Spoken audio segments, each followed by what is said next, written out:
Hi friends, எல்லாருக்கும் வணக்கம். இப்போ வந்து நம்ம பார்த்திங்கன்னா ஹைதராபாத்தில் வந்து ஹைதராபாத்துலேருந்து வாராங்கல் அங்கே வந்து கிரானைட் கல் லோடு நமக்கு சொல்லியிருக்காங்க ஈரோட்டுக்கு. அதான் நைட்டே வந்தோம், இப்போ தான் லோடு ஏற்றிக்கிட்டு இருக்காங்க.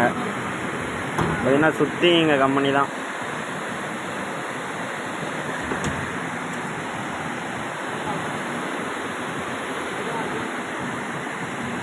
முடிஞ்சளவு சப்போர்ட் பண்ணுங்கள் ஃப்ரெண்ட்ஸ். ஒன்றும் வியூஸ் ஒன்றும் போக மாட்டேது.